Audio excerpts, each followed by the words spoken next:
Assalamualaikum warahmatullahi wabarakatuh. Waalaikumsalam warahmatullahi wabarakatuh. Alhamdulillah wassalatu wassalamu ala sayyidina Rasulillah sayyidina wa maulana Muhammad ibn Abdullah wa ala alihi wa sahbihi wa mawala. La hawla wa la quwwata illa billah, amma ba'du. Bapak-bapak, ibu-ibu, saudara-saudara kaum muslimin rahimakumullah. Di dalam kehidupan kita sebagai seorang muslim, minimal 5 kali dalam sehari semalam kita mendengar seruan untuk mendirikan solat yang disebut azan. Ada kalimat menarik di dalam kalimat azan itu, yakni seruan hayya 'alal falah, marilah menuju kepada keberuntungan, marilah meraih kemenangan. Seruan ini adalah kecenderungan dari setiap manusia, apapun warna kulitnya. Artinya, setiap orang dalam hidup selalu ingin meraih dan mencari kemenangan. Kemenangan akan melahirkan kepuasan batin, dan kepuasan batin memberikan kebahagiaan. Sedangkan kekalahan melahirkan penderitaan batin, dan penderitaan batin menjerumuskan seseorang di dalam berbagai bentuk kerugian. Jikalau inilah seruan azan, maka masalahnya ialah apa yang menyebabkan kita meraih kemenangan. Al-Quranul Karim memberikan tuntunan dan ajaran kepada kita bahwa orang-orang yang memperoleh kemenangan itu tidak lain adalah orang-orang yang bertakwa. Hanyalah mereka yang bertakwa kepada Allah Subhanahu wa ta'ala pada akhirnya akan tampil sebagai pemenang. Lalu siapa orang yang bertakwa itu? Dijelaskan dalam awal-awal Al-Baqarah, orang yang bertakwa yang akan meraih kemenangan. Pertama, allazina yu'minuna bil ghaib, yaitu orang-orang yang beriman kepada yang gaib, percaya bahwa ada alam yang gaib, alam yang abstrak, alam yang tidak bisa dijangkau oleh salah satu daripada panca indera kita. Mereka percaya dan beriman kepada adanya malaikat, beriman kepada adanya iblis dan jin, beriman kepada adanya alam kubur, beriman kepada adanya alam mahsyar, beriman kepada adanya alam akhirat, beriman kepada adanya surga dan neraka. Beriman bukan cuma sekedar beriman dalam ucapan bibir saja, tetapi beriman yang nilai iman itu mampu mewarnai gerak dan gaya hidupnya. Iman yang meresap sampai ke tulang sumsum, kemudian memberikan dampak positif di dalam kehidupan manusia. Alam, kita tahu, adalah sesuatu yang selain Allah, dan Allah bukanlah alam. Apapun namanya selain daripada Allah, itu adalah alam.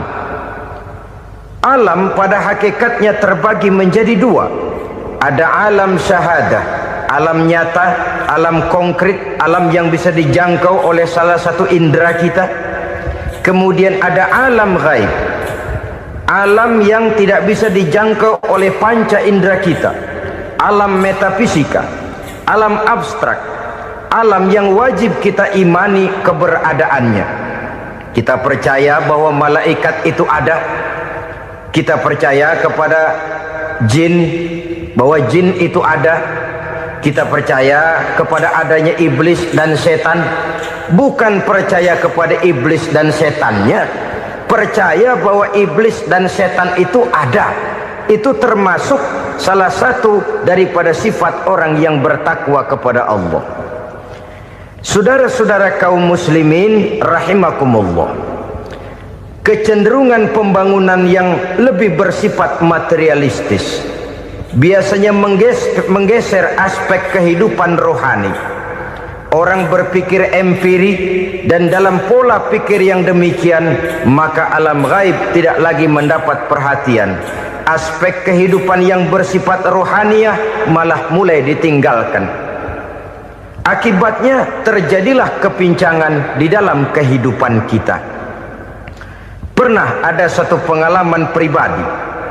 Dalam perjalanan kembali ke tanah air, dalam pesawat di sebelah kanan saya duduklah seorang Jerman, namanya Heiner Simonsen.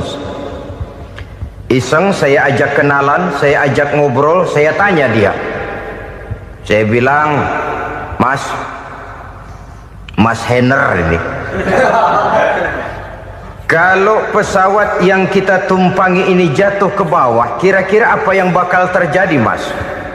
Dia bilang, kita semua akan mati. Begitu? Iya. Oke. Apa itu mati? Tanya saya. Dia bilang, untuk tahu apa itu mati, kita harus tahu lebih dahulu apa itu hidup. Saya pikir nih bule bisa ngomong juga. Baiklah kata saya. Apa hidup menurut Anda itu? Oh, hidup itu dia bilang, kalau seluruh anggota badan kita bekerja secara normal, paru-paru memompa darah secara normal, jantung berdetak secara normal, sel-sel tubuh bekerja secara fit, dan organisme tubuh hanya mau bekerja secara normal, dia bilang, kalau kita memberi makan yang cukup, menu yang teratur, dan gizi yang lengkap. Saya bilang, kesimpulannya apa, Ner? Dia jawab, hidup adalah dari tangan ke mulut. Life is from the hand to the mouth, kata dia. Hidup adalah dari tangan ke mulut. Jadi masalah hidup tidak lebih daripada masalah isi perut. Orang pergi pagi, pulang sore, peras keringat, banting tulang, perut yang dibelain. Saya bilang, you are wrong. Sampean salah, Ner. Kamu orang Islam bukan? Bukan. Pantas.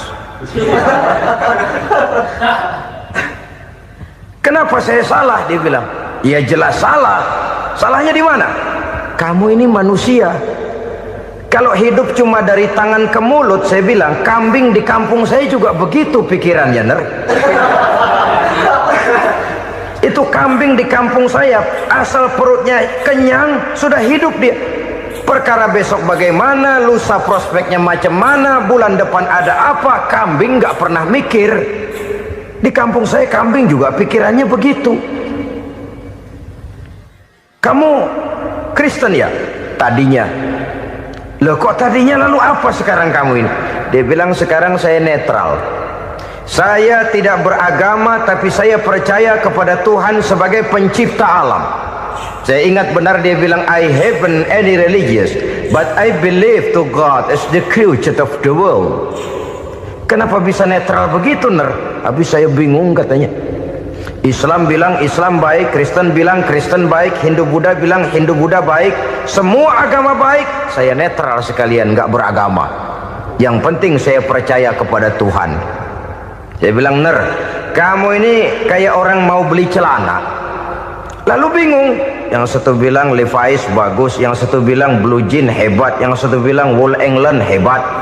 Celana ini hebat, celana itu bagus, celana ini hebat, semua celana bagus, kamu bingung. Akhirnya netral, tidak pakai celana. Itu juga salah. Saya pikir-pikir, kemudian saya melihat bahwa dua pola berpikir Heiner ini nampaknya sudah mulai menggejala di lingkungan masyarakat bangsa kita. Disadari atau tidak, secara jujur kita harus berkata, dua pola pemikiran Heiner ini mulai berkembang di tengah masyarakat bangsa kita. Pertama, pola pikir materialisme. Hidup adalah dari tangan ke mulut. Masalah hidup tidak lebih masalah isi perut. Itu yang perlu dibela, dan disitulah arti kehidupan. Pergi pagi, pulang sore, peras keringat, banting tulang untuk mempertahankan perut. Kalau sudah kemari cara orang berpikir, maka buat apa percaya kepada yang gaib? Untuk apa sholat, untuk apa puasa, untuk apa zakat, untuk apa menghadiri majelis taklim? Tanpa kepercayaan kepada yang gaib, hidup berjalan menurut alur empiris dan materialis. Kalau sudah ke sana cara orang berpikir, biasanya orang lalu cenderung menghalalkan segala cara. Hanyalah orang yang percaya bahwa akhirat ada, hanyalah orang yang percaya bahwa alam kubur itu ada, hanyalah orang yang percaya bahwa malaikat itu ada, hidupnya akan lebih terarah dan terkendali. Karena kepercayaan kepada yang gaib, yang merupakan fase daripada kehidupan setelah hidup yang sekarang ini, mewarnai gerak pribadi seseorang di dalam dia melakukan kegiatan hidupnya. Pola berpikir materialisme, disadari atau tidak, mulai menggejala di lingkungan masyarakat bangsa kita. Hidup tidak lebih dari urusan tangan ke mulut, mulut ke tangan, tangan ke mulut. Asal perut sudah kenyang, hiduplah sudah. Perkara bagaimana prospek hari yang akan datang, bagaimana akhirat, tidak jadi persoalan. Ini yang oleh Nabi diperingatkan, ad-dunya sijnul mu'min wa jannatul kafir. Dunia adalah penjara bagi orang beriman dan surga bagi orang kafir. Dulu di zaman Belanda hadis ini pernah disalah tafsirkan, disalah artikan, digunakan sebagai senjata untuk mengkebiri dan membuat impoten umat Islam. Sudahlah umat Islam gak usah macam-macam, kata Belanda. Dunia ini kan penjara buat orang Islam, surga buat orang kafir. Di penjara jangan bertingkah.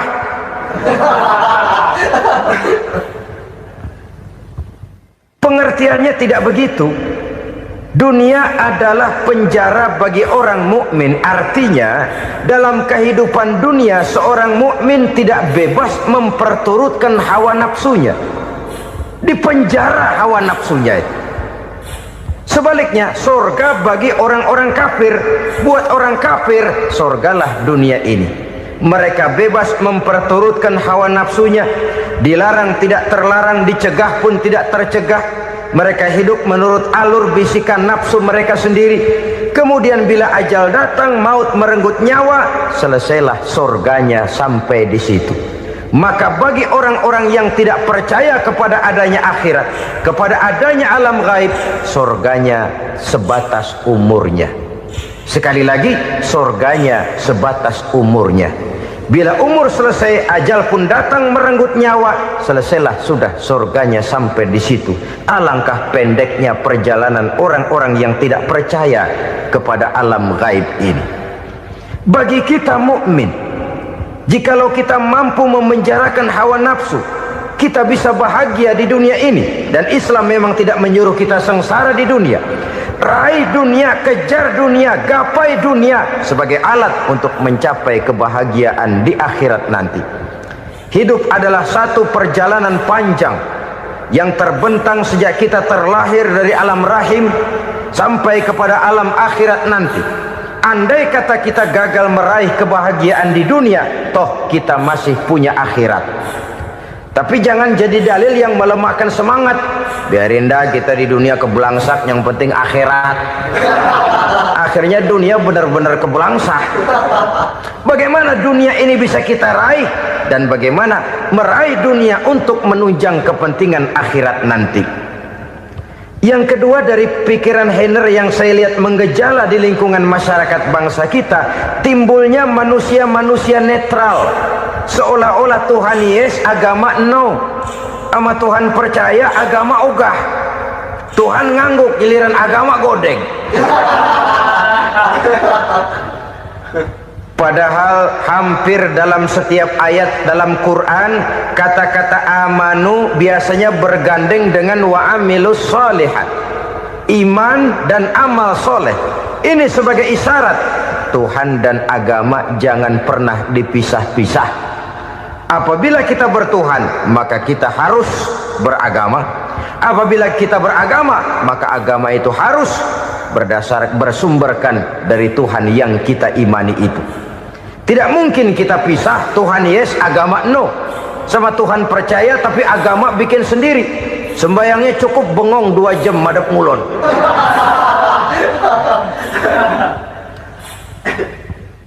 Saudara-saudara kaum muslimin rahimakumullah. Jadi dengan demikian, agama yang kita akui merupakan unsur mutlak di dalam pembangunan sekarang ini, merupakan bagian dari kehidupan yang menuntun kita bahwa di balik alam nyata ini, di balik alam syahadah ini ada alam gaib. Dan mudabbir, murabbi, yang mengatur, yang menguasai, yang memelihara baik dia alam nyata, baik dia alam gaib, tidak lain adalah Allah Subhanahu wa ta'ala. Di sana ada satu super power, satu maha kekuatan yang kita perlu bersandar kepadanya. Sebagai makhluk nyata yang hidup di alam nyata, berbuatlah secara nyata sebagaimana harusnya kita berbuat. Karena Islam jelas bukan agamanya orang pemalas. Islam jelas bukan agamanya orang yang mengajarkan setelah selesai sholat boleh duduk, nggelenggem ayam-ayam, ndelohom, menghitung bintang di langit sambil menunggu keajaiban. Tidak. Islam adalah agama yang mengajarkan apabila sholat sudah selesai kamu kerjakan, bertebaranlah di permukaan bumi, cari karunia Tuhanmu. Jangan hidup berpangku tangan menunggu keajaiban, karena hidup bukan undian. Jangan berharap untung besar tanpa mau peras keringat. Tapi di sebalik itu toh kita juga harus yakin bahwa di sisi usaha nyata yang kita lakukan ada satu super power, satu maha kekuatan gaib yang menentukan berhasil dan tidaknya usaha kita. Kepercayaan kepada hal semacam inilah yang mendorong kita untuk mempunyai sandaran vertikal, agar jikalau usaha ini berhasil, kita tidak lupa diri dan lupa daratan. Jikalau usaha ini gagal, kita tidak putus asa dan buruk sangka, tidak cupik pandangan dan sempit hati, tapi mampu melihat persoalan dengan kacamata putih sambil husnuzon kepada Allah Subhanahu wa ta'ala. Kita percaya malaikat itu ada yang namanya raqib dan atid, mengawasi gerak hidup kita sampai kepada gerak hati kita. Ini memberikan sugesti agar kita berhati-hati, tidak sejengkal tanah pun kita bisa berlindung dari pengawasan raqib dan atid. Ada munkar nakir yang akan menyoal kita di alam kubur. Ada malaikat Malik, penjaga neraka. Ada malaikat Ridwan yang menjaga surga. Kita percaya kepada adanya jin, kita percaya kepada adanya setan, iblis. Percaya kepada adanya, bukan mempercayai si setan, si iblis lalu menjadikannya sebagai teman. Tidak. Percaya bahwa mereka itu ada dan merupakan makhluk Allah yang gaib, yang diciptakan Allah Azza wa Jalla. Kepercayaan kepada alam gaib memberikan motivasi terhadap gerak lahir manusia, sehingga dengan motivasi kepercayaan kepada yang gaib, gerak lahir jadi lebih terarah, jadi lebih terpelihara. Pernah seseorang bertanya, "Pak, apakah adanya akhirat bisa dibuktikan secara ilmiah?" Saya bilang tidak bisa, tidak bisa. Kenapa? Karena yang berangkat nggak pernah pulang kemari lagi. Kalau dia pulang kemari bisa kita tanya bagaimana enak di sono. Cuma secara moral saya katakan, lebih beruntung orang yang percaya kepada akhirat daripada yang tidak. Sekarang saudara percaya akhirat ada, lalu saudara baik-baik di dunia, sholat, puasa, zakat, menolong orang lain, menebarkan kebajikan. Saudara mati, andai kata akhirat tidak ada, toh dalam hidup saudara sudah berbuat baik, paling tidak nama saudara akan dikenang sebagai orang baik. Sebaliknya, saudara percaya, kata saya, bahwa akhirat tidak ada, lalu hidup semau-maunya, tenggelam dalam maksiat dan munkarat, menentang Allah, tidak mau ruku dan sujud. Lalu saudara mati, kemudian akhirat ada, ayo mau apa? Bekal tidak punya. Jadi secara moral lebih beruntung orang yang percaya kepada adanya akhirat daripada yang tidak percaya. Dan itu alam gaib yang tidak bisa dibuktikan secara eksat. Jangankan untuk membuktikan seperti itu, dalam kehidupan sehari-hari saja yang kita rasakan tidak selalu berbentuk toh. Angin, bagaimana sih bentuknya angin? Kita tidak tahu. Merah, artinya kalau dikerok merah. Yang merah itu kulit, yang kulit kita bukan anginnya. Sakit, rasa sakit itu ada, tapi bagaimana bentuk sakit kita nggak pernah tahu. Kalau kita makan cabai pedas, bagaimana bentuk pedas itu tidak ada, tapi rasa ada. Bentuk pedas hijau, cabainya bukan pedasnya.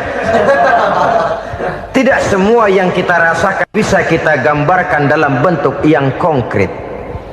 Oleh karena itu, sekali lagi bahwa kepercayaan kepada alam yang gaib mampu memberikan satu sugesti yang menata kehidupan seseorang lebih lurus, lebih terarah, dan lebih terkendali. Maka wajar kalau kepercayaan kepada yang gaib mengantarkan seseorang untuk meraih kemenangan. Kenapa? Dia percaya kepada yang gaib, bahwa akhirat ada, bahwa alam kubur ada, bahwa pertanggungan jawab itu ada. Maka dia lalu tidak hidup saenae udele dewe, itu loh. Tidak hidup menurut seleranya sendiri, terarah, teratur. Ini cirinya yang pertama. Orang bertakwa yang akan meraih kemenangan, mereka beriman, mereka percaya kepada yang gaib. Bahkan hal-hal konkret saja selalu berangkat dari yang gaib. Saudara-saudara, para remaja, para pemuda sekarang ini tidak pernah tahu toh siapa yang akan jadi teman hidup saudara. Kita bisa saja ngerancang, mentargetkan, tapi toh akhirnya yang namanya jodoh bukan kekuasaan kita. Rezeki di luar kemampuan kita. Begitu juga ajal, maut, jodoh, ajal adalah contoh-contoh konkret bahwa pada akhirnya yang gaiblah yang menentukan. Bertahun-tahun ngelancong, emang jodoh seret nggak jadi.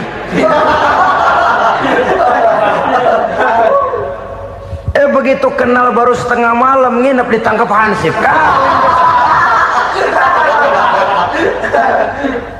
Hal-hal semacam itu kadang-kadang kita berpikir suuzon, gilet, perempuannya cakep banget, lakinya rebek amat. Memang begitulah jodohnya. Memang begitulah jodohnya. Saudara hadirin ma'asyiral muslimin yang saya hormati, jadi hal-hal yang konkret saja kita yakini sepenuhnya ditentukan oleh satu superpower yang gaib itu tadi. Dari sanalah segala ketentuan itu berangkat dan kesanalah segalanya akan kembali. Maka kepercayaan kepada yang gaib meluruskan gerak hidup seseorang dan itu akan mengantarkan dia kepada meraih kemenangan. Satu. Yang kedua, wa yuqimuna shalah. Orang bertakwa yang akan meraih kemenangan itu adalah orang-orang yang mendirikan sholat. Kenapa sholat mengantarkan orang untuk meraih kemenangan? Yang jelas, inna sholata tanha anil fahsya'i wal munkar. Sholat mampu mencegah manusia dari perbuatan keji dan munkar. Banyak filsafat hidup yang terkandung di dalam sholat ini. Sejak kita wudhu sampai kita menghadap ke arah kiblat, sampai kita melakukan gerak-gerak sholat, bacaan-bacaan yang ada di dalam sholat, lalu sampai kepada mengucapkan salam.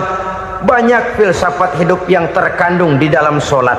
Umpamanya saja, setelah takbiratul ihram mulai kita dengan sholat dalam posisi berdiri, diajarkan dalam kitab-kitab fikih agar kita melihat ke arah tempat sujud. Ini kan filsafat kehidupan. Kalau kamu sholat dalam posisi berdiri, lihat tempat sujud. Jangan sholat mata jelalatan, sebab nanti bisa mengurangi kekhusyuan. Jadi wajar kalau yang dikatakan bahwa yang paling afdol adalah shaf yang di depan. Kenapa? Secara harfiah pengertiannya akan lebih mengundang kekhusyuan. Kenapa? Kalau kita di shaf paling depan di masjid umpamanya paling banter kita lihat tembok. Tapi kalau kita soft di tengah atau di belakang, orang-orang di depan kita pun akan kelihatan. Yang bajunya loreng, yang bajunya genggang, yang bajunya macam-macam. Kita lihat, kadang-kadang kita pikirin, ada yang bajunya bolong. Kita sholat tapi dalam hati, nih orang bajunya robek, yang nggak tahu apa. Ada saja hal-hal yang mengusik kekhusyuan kita. Oleh sebab itu diajarkan dalam posisi berdiri, lihat, arahkan pandangan matamu kepada tempat sujud. Ini kan filsafat kehidupan. Maksudnya apa? Kalau lagi diri, lihat dong tempat sujud. Kalau udah di atas, ingat dong sama yang bawah. Kalau sudah tinggi, ingat dong dari mana kamu berangkat. Kalau sudah berkuasa, bantu dong yang lemah. Kalau sudah kaya, santuni dong yang miskin. Kalau sudah alim, bimbing dong yang awam. Ini filsafat kehidupan. Dalam posisi berdiri, kau lihat tempat sujud. Ini akan melahirkan kepekaan sosial, di mana seseorang mau tahu kepada orang lainnya. Bagaimanapun kaya kita, tinggi pangkat dan jabatan kita, jikalau hidup hanya untuk kepentingan perut sendiri saja, rasanya belum membawa manfaat di dalam kehidupan kita. Tapi efek yang tertinggi sesungguhnya, solat mencegah manusia dari perbuatan keji dan munkar. Perbuatan keji dan munkar, walaupun kelihatannya mendatangkan uang, membawa keuntungan, tapi itu keuntungan semu, keuntungan sementara. Dengan menipu orang lain kita bisa dapat untung, tapi tidak membawa berkah. Dan itu adalah kerugian besar dalam kehidupan kita. Maka untuk meraih kemenangan, harus dimulai dengan membentuk kepribadian yang tegar, memiliki sandaran vertikal yang langsung kepada Allah Subhanahu wa ta'ala. Dan itu hanya bisa kita tempuh melalui jalur ibadah formal yang sudah ditentukan Allah, yakni solat yang 5 waktu. Untuk memperkuat itu, ada solat-solat sunnah, rawatib, nawafil, sebagai terminal-terminal kontrol cadangan untuk memelihara stabilitas temperatur batin di dalam kita berhubungan dengan zat yang maha gaib, yaitu Allah Subhanahu wa ta'ala. Orang sering bertanya, Pak, itu tetangga saya nggak sholat, duitnya nggak habis-habis, Pak. Nggak sholat tapi mobilnya tambah terus. Nggak sholat tapi usahanya makin maju. Tapi di sisi lain ada orang yang rajin sholat, rezekinya butak bener. Anaknya mana kurus, mana korengan.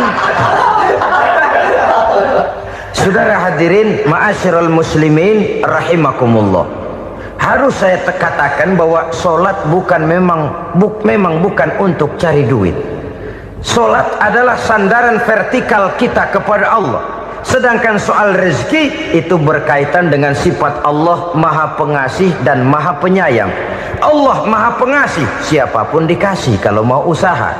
Allah maha penyayang, tidak semua orang disayang oleh Allah Azza wa Jalla. Dan belum tentu banyak harta itu merupakan nikmat. Mungkin juga istidraj. Artinya istidraj itu dikasih tapi diambulin, kalau bahasa Betawinya itu. Dikasih tapi diambulin, itu bukan merupakan nikmat sesungguhnya, lebih merupakan azab dari Allah Subhanahu wa ta'ala.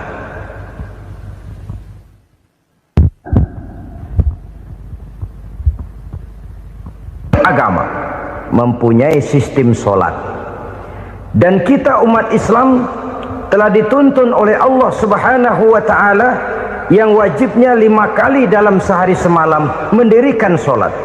Dan itu tentu berada dalam jangkauan kemampuan manusia. Pada awalnya barangkali kita memang merasa solat itu satu kewajiban, tapi semakin kita hayati makna, manfaat dan filsafat yang terkandung di dalam ajaran solat, semakin sampai kita kepada keyakinan bahwa solat adalah keperluan kita. Sehingga pada waktu tertentu dinilai puncaknya, kita tidak lagi akan berkata saya wajib sholat, tapi kita akan berkata saya perlu sholat. Kalau kita sudah merasakan itu adalah keperluan kita, nah di sanalah kita baru akan merasakan ruginya kalau hal itu tidak kita laksanakan. Sepanjang kita masih berkata saya wajib sholat, kita akan lebih merasakan dia sebagai beban ketimbang sebagai keperluan. Yang jelas Allah tidak memerlukan ibadah yang kita laksanakan ini. Dengan kata lain, andai kata satu dunia penuh ini orang tidak ada yang sholat satu pun, Allah tidak akan turun dari jabatan Tuhan. Jangan lalu berpikir kalau kita ngambek se-RW kagak sembahyang Tuhan tekor kali ini ya. Tentu tidak. Itu perlunya kita, bukan perlunya Allah. Dan pada induknya kita akan berkata saya perlu agama. Kalau secara induk kita sudah memerlukan agama, maka konsep-konsep yang ada di dalam ajaran agama itu pun adalah juga merupakan keperluan kita. Baik dia bernama sholat, baik dia bernama puasa, baik dia bernama zakat, baik dia bernama haji, seluruhnya adalah keperluan kita. Dan sesuatu yang kita perlukan apabila tidak kita laksanakan akan melahirkan kerugian di dalam kehidupan. Jangan heran kalau kita membaca riwayat perjalanan hidup para salafus soleh, orang-orang soleh. Ada yang tahajud sampai 100 rakaat, ada yang sholat malam kakinya sampai bengkak. Kita sekalinya bengkak biri-biri. Ada yang sholat membaca surah dalam Al-Quran sampai khotam Quran. Kok mau? Mereka sudah merasakan itu keperluan. Itu saja soalnya. Satu saat pun jikalau kita merasa bahwa itu keperluan saya, kita pun akan melaksanakan seperti itu. Keperluan saya dalam kehidupan. Inilah yang kedua. Yang ketiga, orang bertakwa yang akan meraih kemenangan itu, wa mimma razaqnahum yunfikun. Mereka membelanjakan sebagian daripada rezeki yang diberikan Allah kepada mereka. Mereka infakkan di jalan Allah. Ada satu dialog menarik. Satu hari seorang anak muda bertemu dengan seorang kakek-kakek yang sudah dikenalnya baik.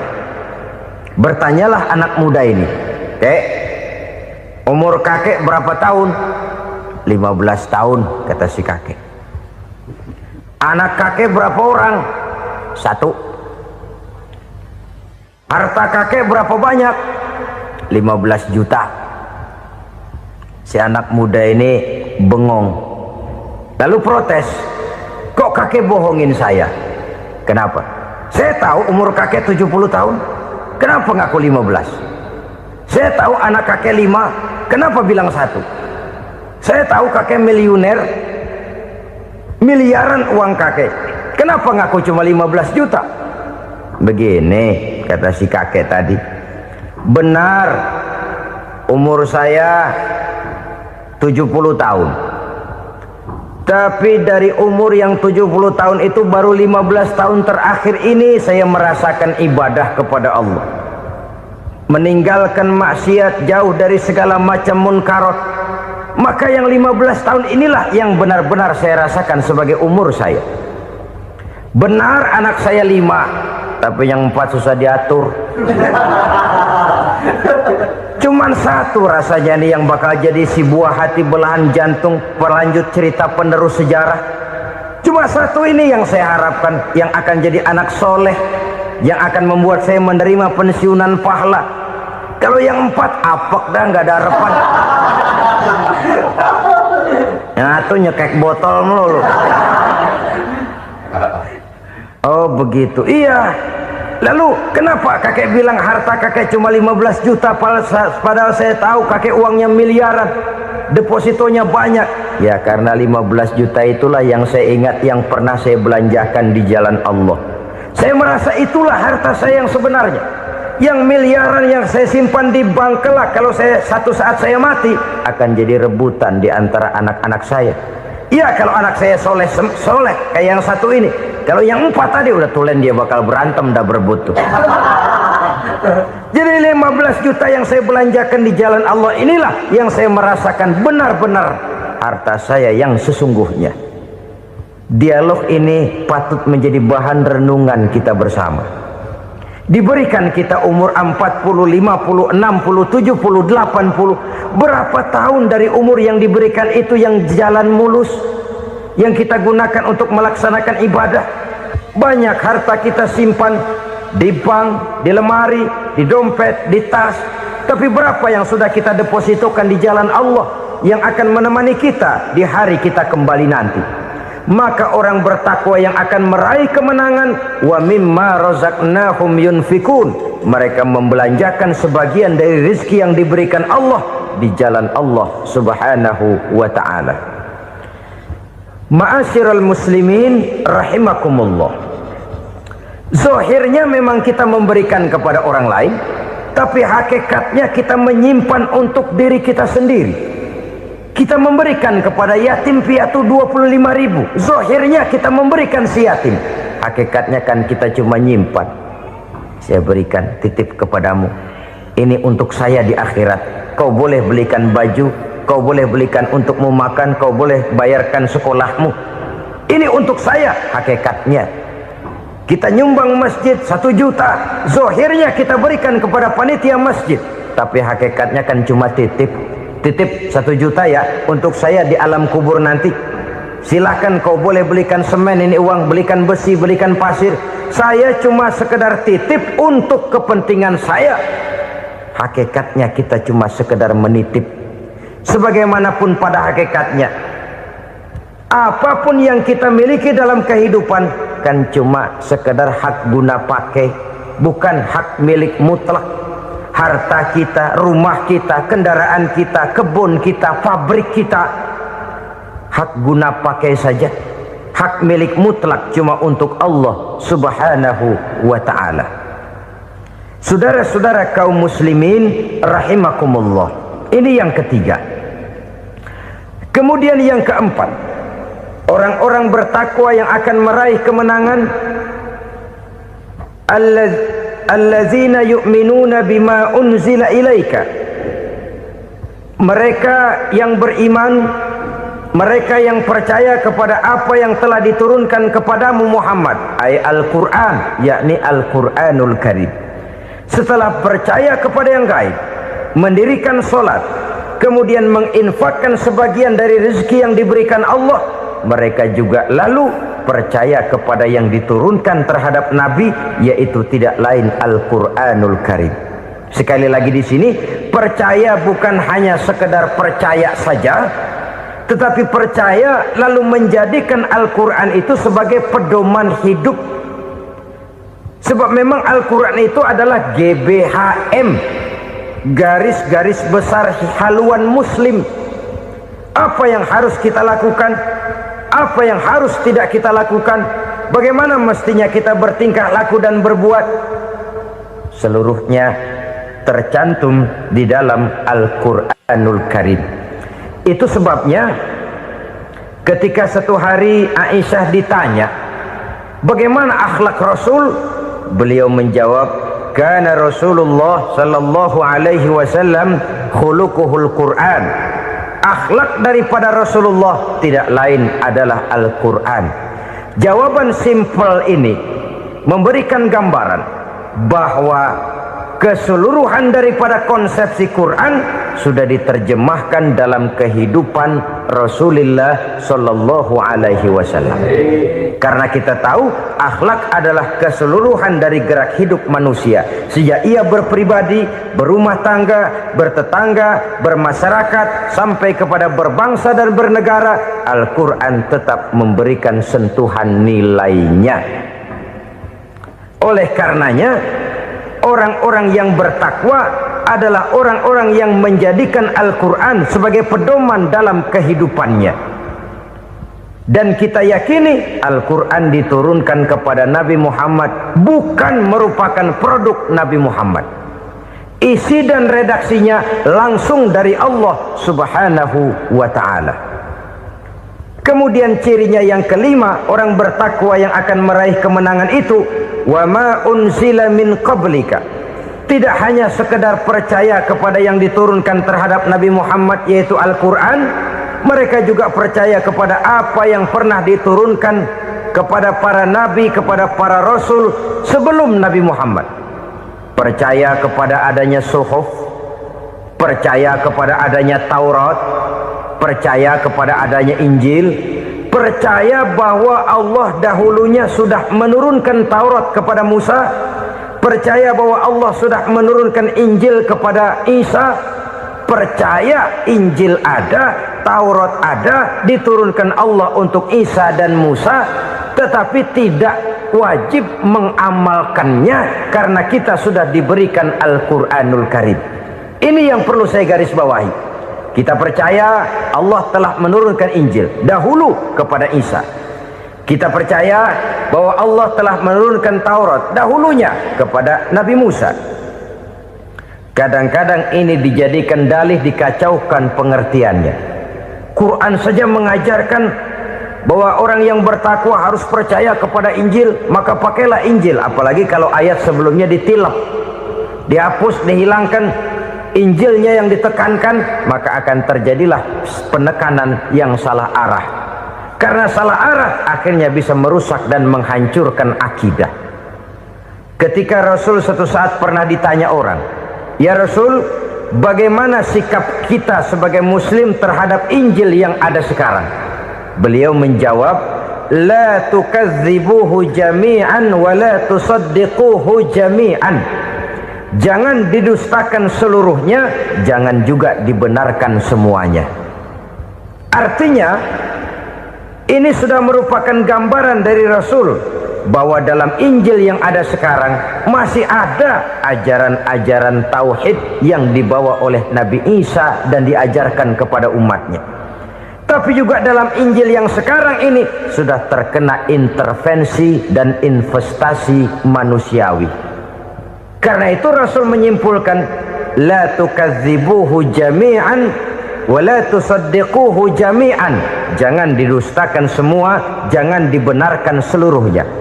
Kita memang percaya Allah telah menurunkan Injil kepada Nabi Isa dulu, tapi kita tidak wajib mengamalkan Injil. Kita percaya Allah telah menurunkan Taurat kepada Nabi Musa, tapi kita tidak wajib mengamalkan kitab ajaran Taurat. Yang wajib kita percayai dan kita amalkan hanyalah Al-Quranul Karim.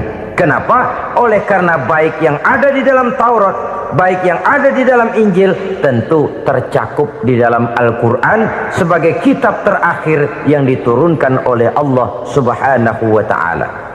Dan itu wajar. Kalau seorang pejabat mau mengeluarkan satu keputusan baru, tentu dia harus meninjau keputusan-keputusan lama.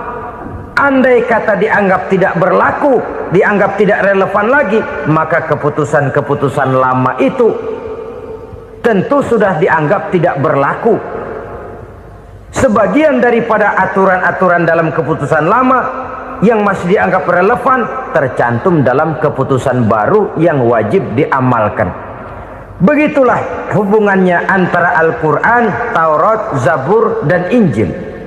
4 kitab samawi yang diturunkan Allah masing-masing kepada Zabur untuk Nabi Daud, Taurat untuk Nabi Musa, dan Injil untuk Nabi Isa alaihi wassalatu wassalam.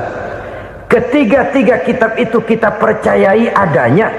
Kita yakini Allah telah menurunkan Zabur, Taurat, dan Injil, tapi kita tidak wajib mengamalkannya.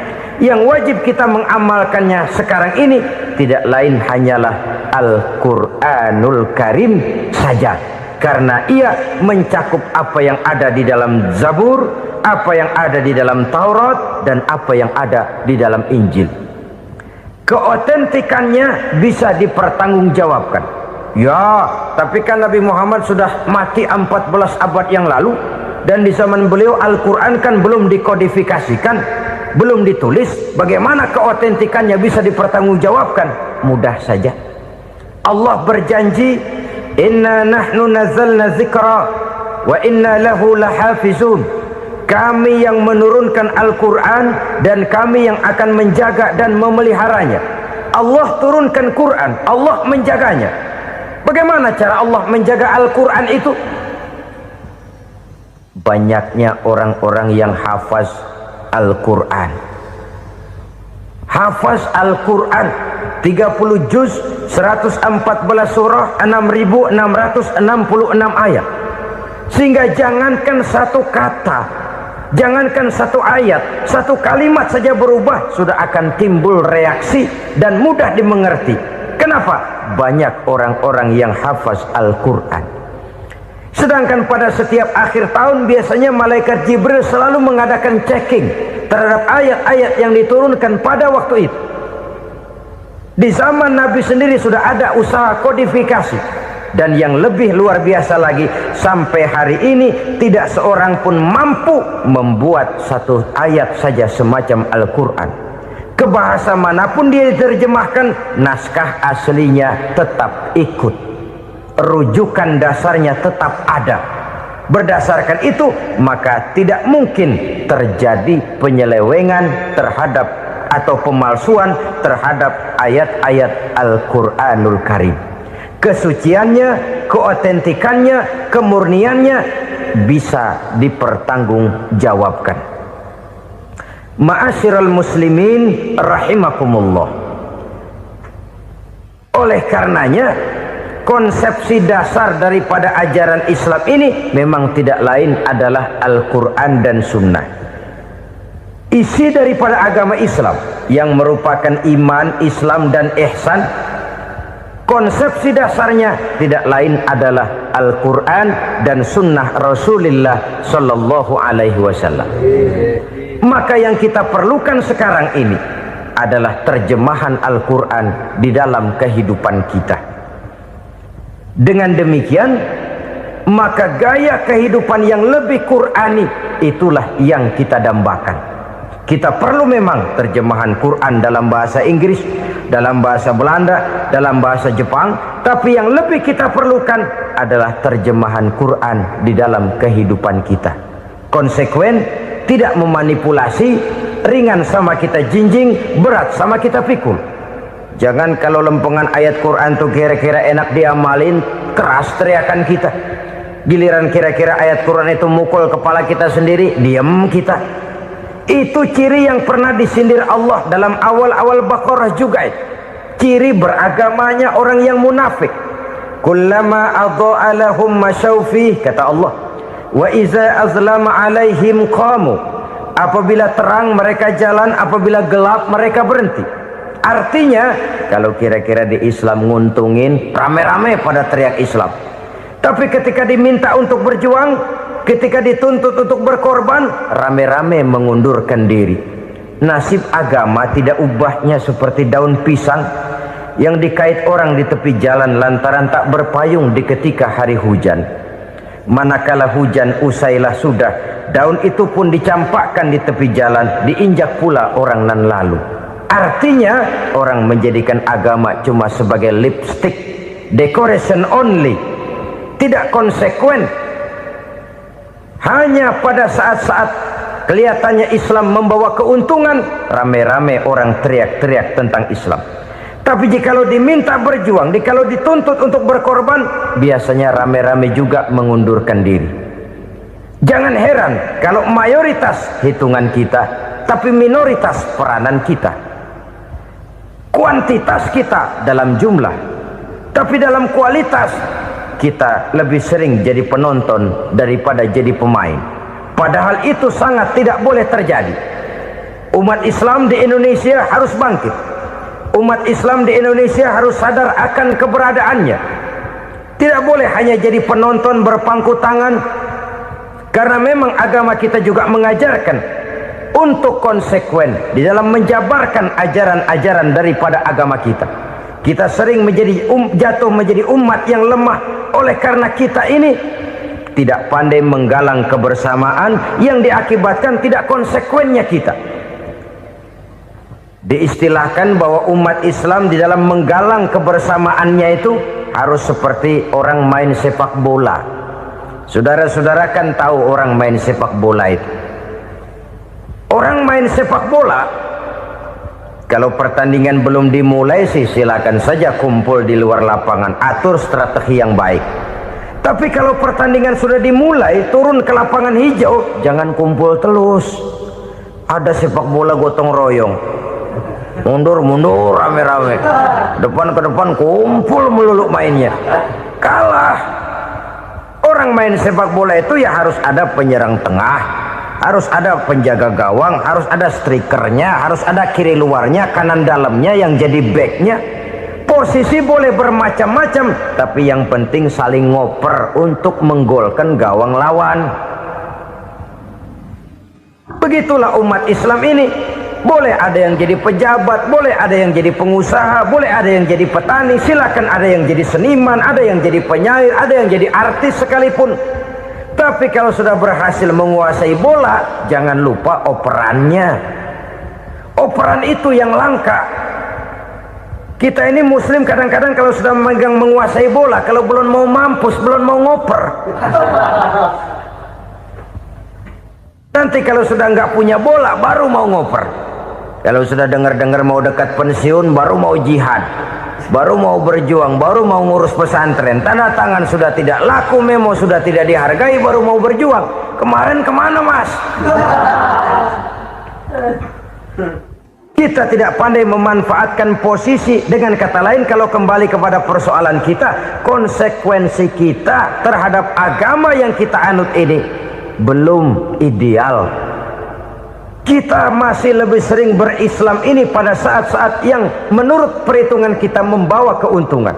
Tapi kalau diminta berjuang, dituntut berkorban, yang itu pun hakikatnya adalah untuk kepentingan kita juga. Allah tidak pernah menuntut kita untuk jihad bagi kepentingan Allah, itu tidak. Berjuang menegakkan agama Allah, apakah untuk kepentingan Allah? Tidak. Untuk kepentingan kita. Sebab nilai-nilai jihad itu pada akhirnya akan membawa kita kepada satu kebahagiaan. Setidaknya kalau tidak di dunia, tentu di akhirat sebagai syahid. Oleh karena itu, pada bagian akhir ini saya ingin mengajak, marilah kita konsekuen. Sekali kita berkitabkan Al-Quranul Karim, mari dia kita jadikan pedoman. Jangan cuma kita jadikan sebagai penghias dinding, pelengkap rumah, bahwa di rumah kita ada Al-Quran, tapi yang baca kecoa. Habis pada bolong tuh Quran. Yang penting kan punya Quran. Ditaruh di pintu rumah, biar apa? Biar kuntilanak kagak masuk katanya.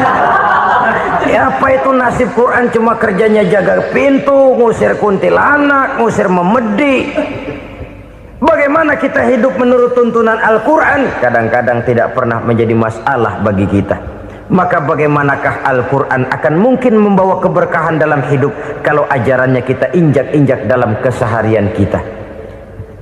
Mewujudkan gaya hidup yang lebih Qurani, itulah yang akan kita rintis di dalam kehidupan kita, bertahap, step by step, menurut kemampuan yang ada pada kita. Jika jalan ini tidak bisa kita selesaikan, percayalah akan ada generasi penerus yang akan melanjutkan usaha dan cita-cita mulia itu. Jadi percaya kepada Taurat, percaya kepada Injil, sekadar percaya Allah dahulunya sudah menurunkan itu, tapi kita tidak wajib mengamalkannya. Kenapa? Generasi Injil masa berlakunya sudah kedaluarsa. Taurat masa berlakunya sudah kedaluarsa. Injil pernah berlaku untuk orang Nasrani di zaman Nabi Isa. Taurat pernah berlaku untuk orang Yahudi di zaman Nabi Musa. Setelah generasinya berlalu, datang Rasul penutup yang membawa Al-Quranul Karim.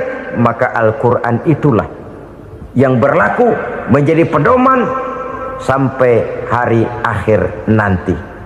Jangan jauh dari Al-Quran, karena apabila ini kita lakukan, maka kita akan kembali kepada satu gaya hidup yang jauh dari tuntunan agama, dan itu artinya kita akan semakin jauh untuk meraih kemenangan. Saudara-saudara kaum muslimin rahimakumullah, yang keenam, yang terakhir, orang-orang bertakwa yang akan meraih kemenangan itu wabil akhirati hum yuqinun. Mereka percaya, mereka yakin seyakin-yakinnya akan adanya hari akhir,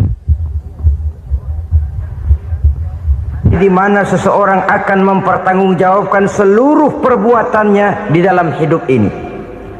Dan tidak ada satu perbuatan yang bagaimana kecilnya sekalipun yang tersembunyi dalam pandangan manusia yang tidak akan dibukakan persoalannya di mahkamah Qadi Rabbul Jalil di akhirat nanti. Itulah sebabnya maka percaya kepada akhirat disebut secara khusus. Padahal di awal tadi sudah dijelaskan yu'minuna bil ghaib, percaya kepada alam gaib, dan alam gaib ini termasuk akhirat. Kenapa pada bagian akhir disebut lagi akhirat? Karena ternyata bahwa kepercayaan kepada adanya akhirat merupakan induk dari kepercayaan terhadap adanya malaikat, setan, jin dan lain sebagainya, dan akan lebih memberikan sugesti dalam kehidupan manusia untuk meluruskan gerak hidupnya. Jikalau satu saat tergerak hati akan berbuat kejahatan, ingin mencuri, sadarlah, awas ada akhirat. Sebab kalau kita cuma teriak awas ada polisi, itu cuma tertunda sementara. Begitu polisi meleng, embat. Kalau kita ingin berbuat jahat cuma berteriak awas ada hansip, cuma sementara ketika hansip itu ada. Tapi kalau ceritanya awas ada akhirat, mau menyeleweng awas ada akhirat, mau berjudi awas ada akhirat, mau mencuri awas ada akhirat. Keyakinan yang akan meluruskan gerak hidup manusia sehingga gerak itu jadi lebih terarah dan terkontrol, tidak merugikan baik diri sendiri, lebih-lebih orang lain. Ternyata bahwa kepercayaan kepadanya adanya hari akhirat sanggup menjadi sumber daya kontrol dari kehidupan manusia sehingga ia tidak terjebak dalam perbuatan maksiat dan munkarat. Saudara-saudara kaum muslimin, inilah saja yang kita bicarakan pada pertemuan kali ini. Semoga Allah subhanahu wa ta'ala memberikan kekuatan zahir dan batin kepada kita untuk dapat meraih kemenangan dengan beriman kepada yang gaib, mendirikan solat, membelanjakan sebagian dari rezeki yang diberikan Allah, percaya kepada Al-Quran, beriman kepada kitab-kitab yang diturunkan sebelum Al-Quran, lalu meyakini adanya hari akhirat. Terima kasih.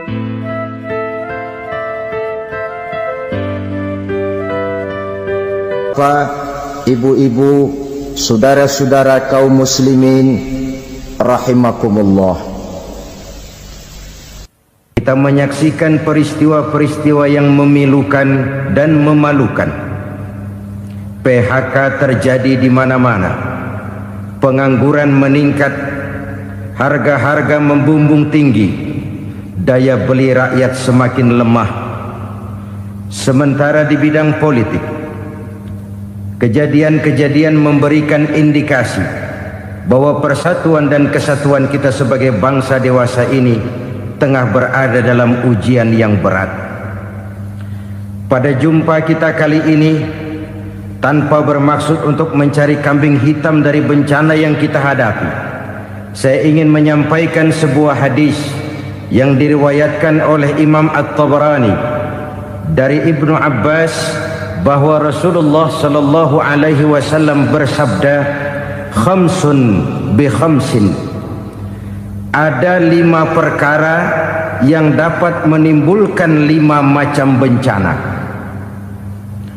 Mari kita renungi hadis ini satu demi satu sebagai bahan introspeksi buat kita semua dalam menghadapi bencana yang tengah berlaku sekarang ini.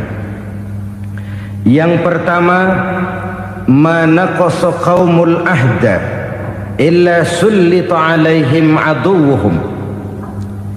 Apabila suatu kaum sudah mengingkari janjinya, maka mereka pun akan dikuasai oleh musuh-musuh mereka.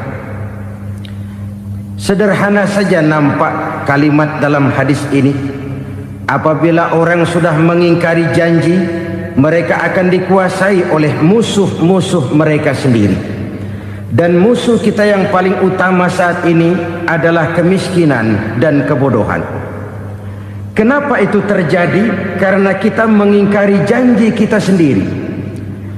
Di saat awal-awal berdirinya Orde Baru, kita pernah berjanji untuk melaksanakan Pancasila dan Undang-Undang Dasar 45 secara murni dan konsekuen. Kita berjanji bahwa kita akan menegakkan pemerintah yang bersih dan berwibawa. Itu semua pada permulaannya. Waktu demi waktu berjalan, kita lupa dengan janji yang kita ucapkan itu. Ketuhanan yang Maha Esa kita ucapkan, tapi kesetanan yang luar biasa yang kita lakukan. Kemanusiaan yang adil dan beradab yang kita dengungkan, tetapi kemanusiaan zalim dan biadab yang kita praktekkan. Sederhana saja saudara, hampir setiap pejabat pada posisi-posisi kunci, di awal-awal ia memangku jabatan itu, biasanya ia mengucapkan sumpah dengan lafaz demi Allah, bahwa dalam melaksanakan jabatan ini saya tidak akan menerima hadiah atau pemberian dalam bentuk apapun. Itu pada permulaannya. Lama-lama rupanya hadiah itu asik juga, mulai diterima. Lama-lama dirasa kurang, mulai menagih. Dan akhirnya terjadilah praktek yang disebut suap menyuap, semir menyemir, dan lain sebagainya. Kalau ini sudah menjadi kenyataan, bagaimana kita mau menegakkan pemerintah yang bersih dan berwibawa? Undang-Undang Dasar 45 menyatakan bahwa bumi, air, dan seluruh kekayaan negara dikelola oleh negara bagi sebesar-besar kemakmuran rakyat. Yang terjadi adalah bahwa kita merasa mewakili rakyat untuk menikmati harta dan kekayaan negara, sehingga rakyat banyak tidak bisa ikut menikmatinya. Menumpuklah harta itu sehingga terjadilah pepatah, gunung ditimbun, sumur digali. Yang kaya semakin kaya, yang miskin semakin terpuruk. Kita ingkar dengan janji yang kita ucapkan di awal-awal kita bergerak. Kita ingkar dengan janji pada saat kita mengatakannya dengan menyebut nama Allah, dengan mempertaruhkan nama Tuhan, sehingga pada akhirnya jabatan pun mengalami tender.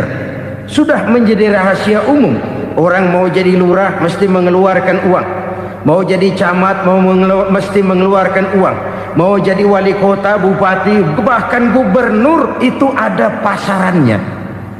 Secara logika, kalau orang memperoleh satu jabatan karena banyak mengeluarkan uang, tentu pada saat ia mengeluarkan uang, ia sudah punya pemikiran, modal pasti pulang, modal pasti kembali. Kalau orang memperoleh suatu jabatan karena banyak mengeluarkan uang, maka langkah pertama yang dia lakukan setelah memangku jabatan itu ialah bagaimana uang bisa kembali, bagaimana modal bisa pulang. Kalau modal sudah pulang, pikiran berikutnya bagaimana supaya dapat untung. Lalu kapan mau bekerja untuk kepentingan rakyat? Itu nomor 18.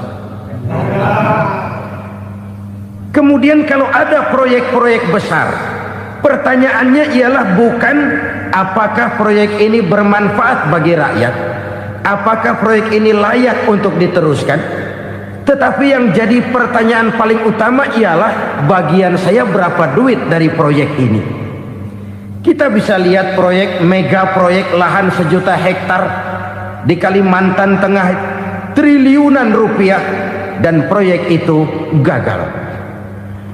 SD Impres bulan ini diresmikan, bulan depan retak.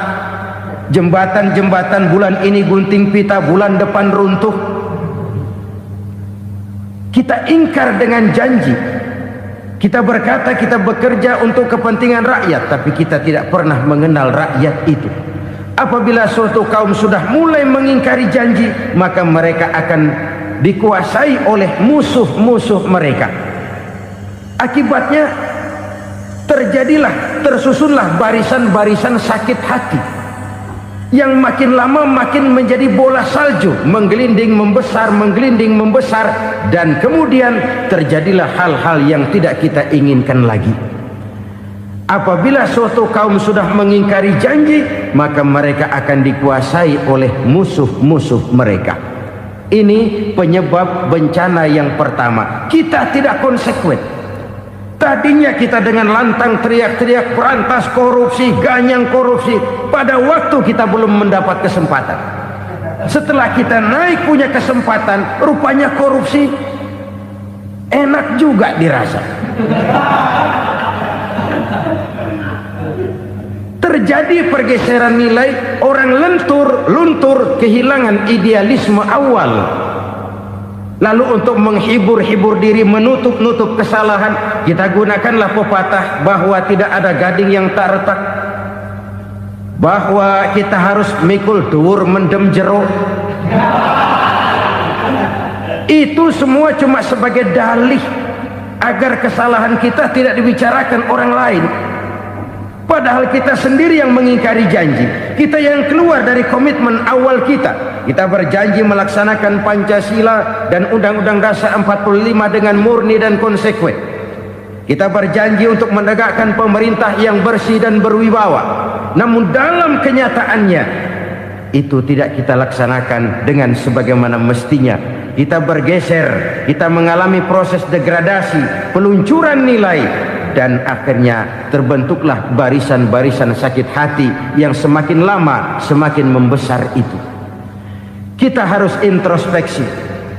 Memang kalau zaman sedang susah, biasanya kambing hitam laris, tukang kompor gentayangan. Itu dari dulu selalu mencari kambing hitam. Karena itu kita tidak bicara orang, kita tidak bicara siapa yang salah, kita bicara sistem, dan sistem itu bisa mengena siapa saja. Kalau orang sudah mulai mengingkari janji, bergeser dari komitmen awal, itu sudah mulai ia mengalami proses peluncuran, proses degradasi. Ini penyebab yang pertama. Kita tidak lagi konsekuen bahwa bumi, air, sumber daya alam adalah milik negara, dikuasai oleh negara, digunakan bagi sebesar-besar kemakmuran rakyat. Ternyata rakyat yang makmur itu tidak merupakan gambaran yang menyeluruh dari rakyat kita. Undang-undang dasar kita menganut ekonomi kekeluargaan, tapi yang kita praktekkan adalah ekonomi keluarga. Kalau bukan keluarga nggak dapat proyek. Kalau bukan keluarga nggak dapat macam-macam. Kekeluargaan kita rubah menjadi keluarga, timbullah penyakit nepotisme. Kita bergeser, kita ingkari janji, dan kita anggap kita atasnamakan rakyat. Rakyat cuma sekedar jadi address, rakyat cuma sekedar jadi alamat, tetapi kehidupan mereka tidak banyak berubah dan tidak banyak terangkat. Kaum muslimin rahimakumullah, ini penyakit yang pertama, penyebab bencana yang pertama. Yang kedua, kata Nabi, wa ma hakamu bighairi ma anzalallah. Apabila hukum yang diterapkan sudah tidak lagi bersumber dari hukum Allah, illa fasya fihimul faqru, maka akan bertebaranlah kemiskinan di mana-mana. Ini artinya apa? Apabila hukum tinggal sebuah stempel, apabila hukum sudah diatur menurut kepentingan, apabila hukum sudah tidak lagi ditegakkan secara adil, maka kemiskinan merambah di mana-mana. Hukum diatur menurut selera orang yang sedang berkuasa, maka yang benar bisa jadi salah, yang salah bisa jadi benar. Hukum dalam kenyataan hidup berlaku seperti pisau. Pisau itu kan saudara lihat, yang namanya pisau dimanapun itu tajamnya ke bawah, ke atas tumpul. Kalau hukum itu, kalau untuk rakyat, hukum itu tajam bukan main, cepat sekali dilaksanakan. Tapi giliran menengah ke atas, yang gedean dikit berbuat salah, hukum tompul. Hukum pura-pura tidak dengar. Akibatnya terluka rasa keadilan rakyat. Satu kasus rakyat diam, dua kasus rakyat diam, tiga kasus rakyat diam, kasus terakumulasi di hati rakyat. Luka rasa keadilan, dan itu menjadi sumber bencana.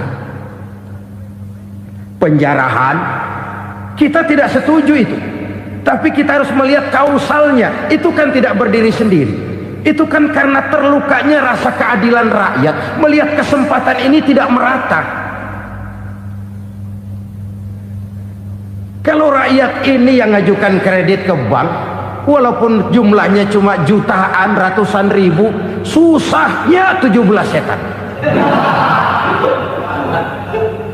Tapi ada orang-orang tertentu yang agunannya palsu, jaminannya palsu, bawa kata belece, bukan cuma miliaran, triliunan kredit bisa keluar. Terluka rasa keadilan, hilangnya kesempatan. Rakyat cuma dapat kesempitan, jarang dapat kesempatan. Dari lukanya rasa keadilan ini, memang ya entah lipstick, entah basa-basi, dibentuklah tim ini, dibentuklah badan pengawas ini, dibentuklah tim ini. Kalau membentur tahu, hancur tahu.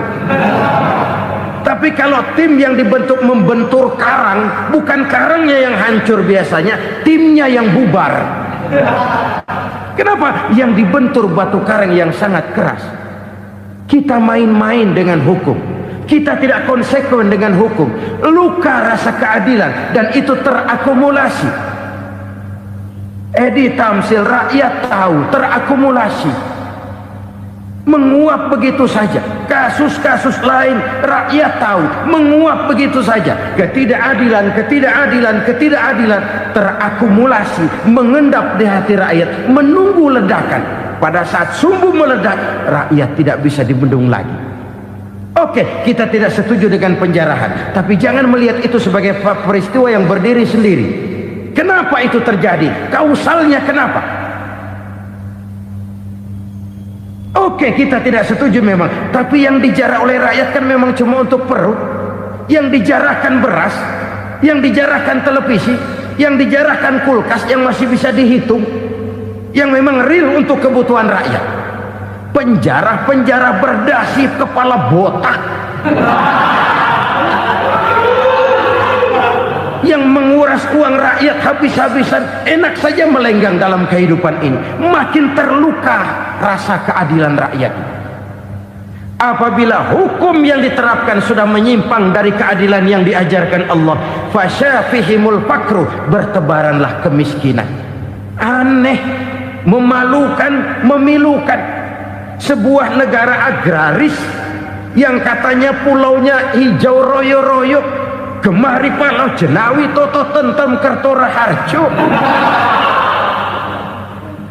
yang tahun 93 pernah mendapat penghargaan dari FAO, Badan Pangan Sedunia, sebagai negara yang berhasil dalam swasembada pangan. Sekarang ini kita terpaksa betul beli beras dari Vietnam, beli beras ke Kamboja, beli kedelai dari Kamboja. Kenapa? Lahan sawah kita habis ditanami pabrik. Teknologi kita, teknologi loncatan yang non-applied, tidak terpakai oleh kita.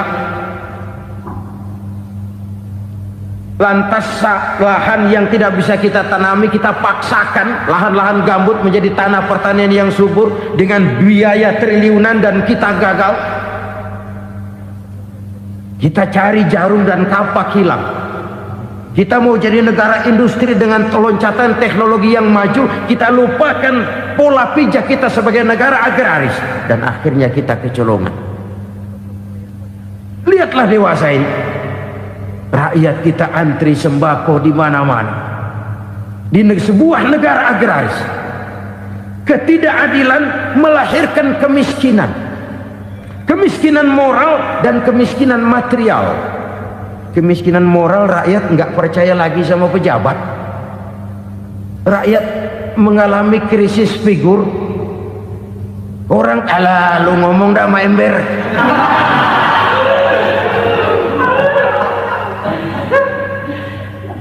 Penataran yang menghabiskan biaya miliaran itu melahirkan pejabat-pejabat korup. Pengawasan yang menghabiskan biaya miliaran itu ternyata impoten, mandul. Kemiskinan moral. Jujur saya berkata, saudara-saudara, setelah pintu reformasi dibuka, itu yang masuk memang macam-macam. Ada yang memang punya tujuan murni, konsekuen, dan punya konsep. Ada yang nunggu di tikungan, begitu mobil lewat nyamber pintu, berangkat ikut reformasi. Ada yang memanfaatkan momentum mumpung untuk nyampein unek-unek, ngerti enggak, pokoknya ngomong. Sehingga keadaan semakin rancu, kebingungan semakin menjadi-jadi, masalah yang paling urgen tidak terselesaikan. Sekarang ini orang berpikir mendingan jadi pala ular daripada jadi buntut macan. Buntut macan memang hebat macan, tapi kalau buntutnya cuma ugel-ugel di belakang buat apa? Mendingan jadi pala ular, kecil juga nyaplok. Artinya ya biar kecil juga kalau punya partai kan gagah. Lalu rame-rame bikin partai kayak bikin arisan. Orang makin mengalami dislokasi. Semua mau jadi pahlawan, semua mau nomor satu, semua ngomong. Iya kalau bidangnya, kalau bukan makin rancu. Marilah lewat kesempatan ini saya mengajak kita untuk tahu diri. Biarkan politisi ngomong politik, biarkan ekonom menata ekonomi, biarkan praktisi bicara soal hukum, biarkan rakyat munajat, istighfar, mohon pertolongan Allah. Tahu diri kita. Kalau memang ayam, kukuruyuk aja dah. Kalau memang kucing, ayo ngeong. Kalau kambing, silahkan ngembe. Udah tahu ayam, ngeong bunyinya. Suaranya palas, orang nggak ngerti, bingung, makin menjadi-jadi. Ibarat kesebelasan sepak bola bangsa kita sekarang ini, rame-rame mau bikin gol, kiper ikut nyerang sekarang. Memilukan dan bahkan memalukan. Wa ma hakamu bighairi ma anzalallah illa fasyafihimul fakru. Kalau hukum yang diterapkan sudah menyimpang dari keadilan yang diajarkan Allah, bertebaranlah kemiskinan di mana-mana. Coba sekarang ini yang punya duit bingung, apalagi yang kagak punya duit. Yang pengusaha gede ngeluh, apalagi yang pengusaha pas-pasan. Yang kagak punya beras, yang punya beras saja masih bingung, apalagi yang nggak punya beras. Ini sudah demikian merata. Dulu kita kagum mendengar konglomerat kelas buadah, kelas-kelas yang seakan-akan cuma ada dalam khayalan mereka, punya kekayaan miliaran dolar, triliunan. Sudahlah, seolah-olah nggak terjangkau sama kita. Weh, ternyata yang gede-gede itu juga gede utangnya. Dan rontok satu demi satu. Ternyata rakyat selama ini cuma dialamatkan, cuma dijadikan address. Rakyat yang tidak banyak ngerti persoalan ini harus menanggung hidup ini begini berat, harus menanggung beban hidup ini begini tinggi. Daya beli semakin lemah, semakin terpuruk dan terpuruk, sedang keadaan belum juga banyak berubah. Yang hutang sama luar negeri itu kan bukan rakyat kecil, Ciano. Yang banyak nyimpen dolar juga kan Ciano. Rakyat kecil bocah kampung mah jangankan nyimpen dolar, ngelihat juga tumben. Kemana kita mesti bercermin? Sekali lagi saya mengatakan maaf, kita tidak bermaksud mencari kambing hitam. Karena itu kita tidak bicara orang, kita bicara sistem, kita bicara keadaan. Beginilah yang dikatakan Nabi, penyebab timbulnya bencana, hukum yang ditegakkan tidak lagi berorientasi kepada keadilan, tapi berorientasi kepada kepentingan. Akhirnya bentuk hukum seperti pisau, tajam ke bawah, tumpul ke atas. Hukum cuma buat rakyat kecil, tetapi kelompok menengah ke atas kadang-kadang kebal dari perlakuan hukum. Maka bertebaranlah kemiskinan. Iya, kemiskinan moral berupa lukanya rasa keadilan. Kalau rasa keadilan terluka, orang kan nunggu kesempatan, saudara. Iya, dia nggak bisa ngomong, iya dia nggak sanggup action, iya dia nggak bisa tunjuk rasa, tapi hatinya kan kapan ada kesempatan, kapan ada waktu. Tunggu, hatinya mesti begitu. Sehingga begitu ada kesempatan, terjadilah hal-hal yang tidak terhindarkan. Dan itu ekses, bukan reformasi. Jangan seperti sebuah dialog saya dengan seorang abang beca. Saya bertanya, bang, ya, abang tahu nggak reformasi? Tahu. Ustadz, apa? Pembakaran. Terus penjarahan, lalu perkosaan. Itu reformasi. Itu yang saya lihat. Nah, itu yang dia lihat. Saya tentu tidak menyalahkan abang beca kita, karena memang itu yang dia lihat dan sejauh itu wawasannya. Tapi ini indikasi bahwa banyak rakyat kita yang belum bisa menggunakan kebebasan secara bertanggung jawab. Padahal kebebasan tanpa tanggung jawab tirani. Sebuah contoh gampang-gampangan. Saya beli radio, saya setel di kamar saya, lalu saya bilang, ini radio gue. Yang beli gue, pakai duit gue setel di kamar gue, sekeras-kerasnya, gak ada urusan sama orang lain. Itu kata saya. Tetapi tetangga saya sebelah rumah kan boleh juga ngomong begitu. Kata tetangga saya, ini mata gue, yang ngantuk gue tidur di kamar gue. Kenapa suara radio lu nyampe kemari? Artinya apa ini? Kebebasan saya nyetel radio dibatasi oleh kebebasan tetangga saya yang mau tidur. Tidak ada kebebasan mutlak. Kebebasan mutlak tanpa tanggung jawab kembali akan melahirkan tirani, kembali akan melahirkan pemaksaan kehendak. Dan itu lagi-lagi bukan demokrasi. Saudara-saudara kaum muslimin rahimakumullah. Ini penyakit yang kedua, lukanya rasa keadilan, terutama di kalangan rakyat kecil. Itu mengendap menjadi akumulasi dan menunggu giliran kapan bisa dimuntahkan. Dengan kata lain, rakyatnya udah banyak banget makan yang perutnya jadi enak, nyelam. Kapan nunggu muntahnya? Udah begini banyak akumulasi yang mereka pendam di perut ini, sehingga ketika terjadi kesempatan itu sudah tidak terkendalikan lagi. Kita out of control. Saya tidak mentolerir sikap-sikap kekerasan. Bahkan saya lebih cenderung bahwa kalau di rumah kita banyak tikusnya saja racuni, jangan rumah dibakar. Bahwa ada korupsi, iya. Ada kolusi, memang. Ada nepotisme, tentu. Tetapi tikusnya saja racuni. Jangan rumah dibakar. Masa mau ngusir tikus bakar rumah? Tikusnya lari, tikusnya selamat, rumahnya ewes-ewes.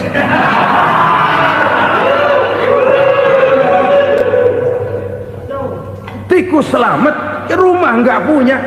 Masalah nggak terselesaikan dengan sebagaimana yang kita harapkan. Kita sepakat ini negara hukum, dan di hadapan hukum semua manusia itu sama. Itu prinsip yang diajarkan Allah. Al-musawat bainan nas fi takalifil ahkam. Semua manusia sama dalam berhadapan dengan hukum Allah Subhanahu wa ta'ala. Kalau hukum sudah pandang bulu, itu jelas yang enak yang banyak bulunya.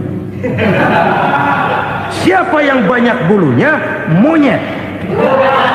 Kalau hukum pandang bulu, monyet keenakan. Saudara-saudara kaum muslimin rahimakumullah, introspeksi. Mari kita bercermin bagaimana perjalanan hukum selama ini.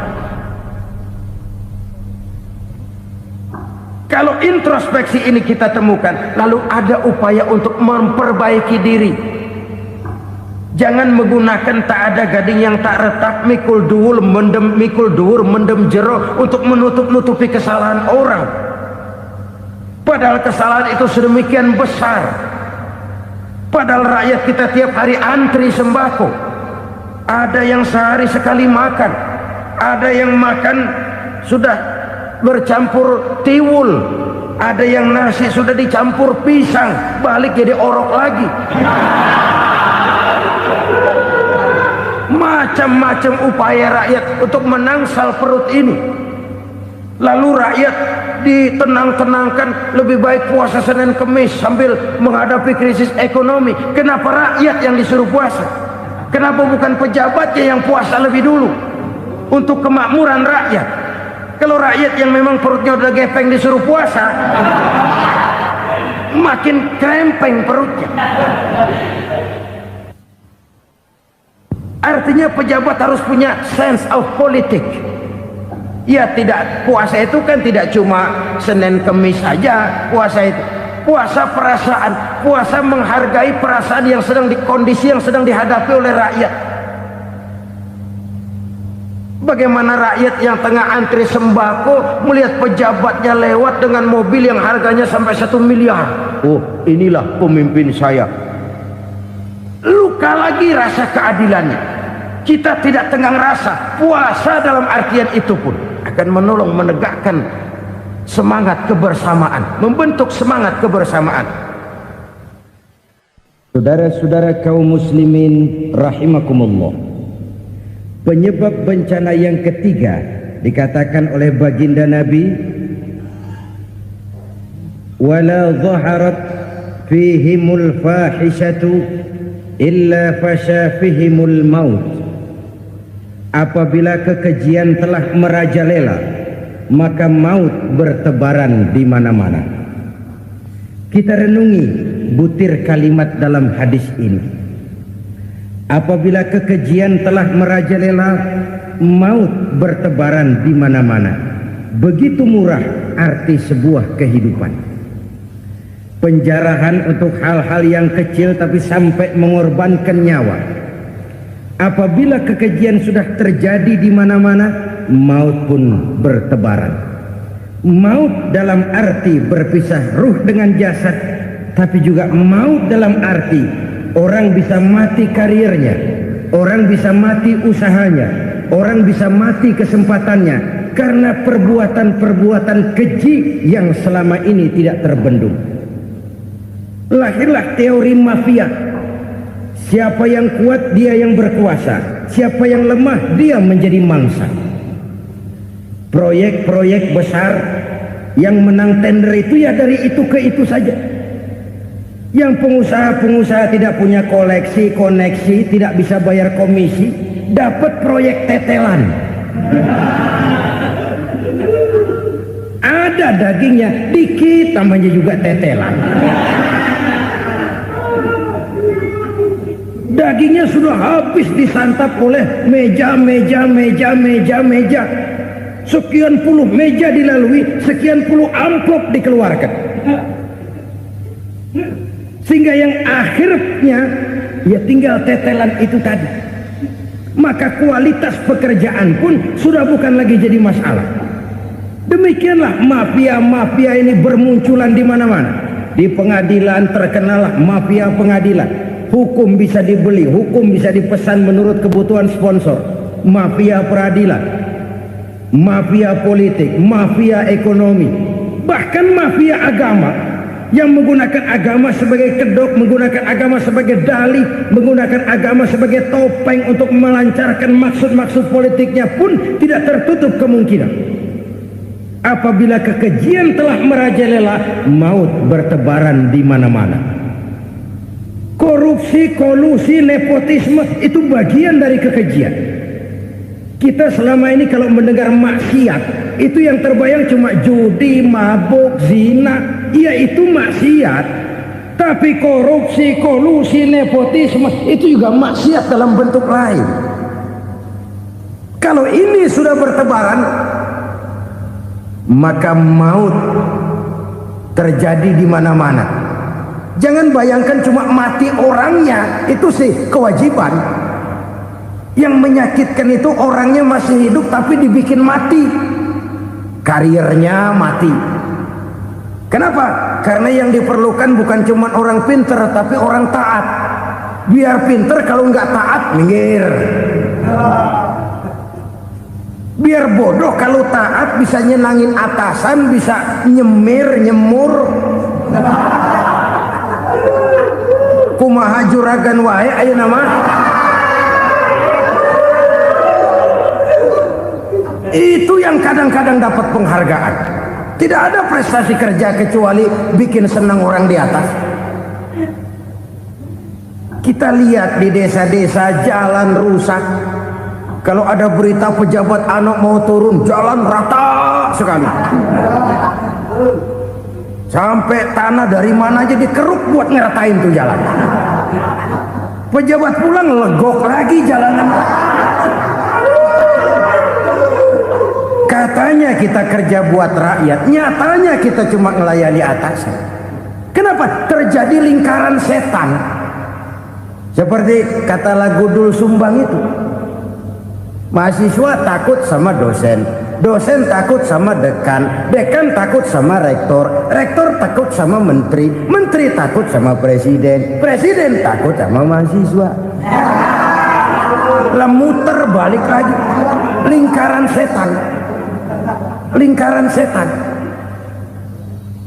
Saudara-saudara kaum muslimin rahimakumullah, kekejian yang merajalela, praktek-praktek mafia yang tertuang dalam kehidupan sehari-hari menyebabkan orang mati karirnya, jasad masih hidup, karir mati, itu menyakitkan.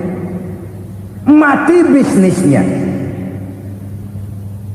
Rakyat kecil pernah senang ketika cengkeh booming, harganya bagus, rakyat banyak yang pergi haji.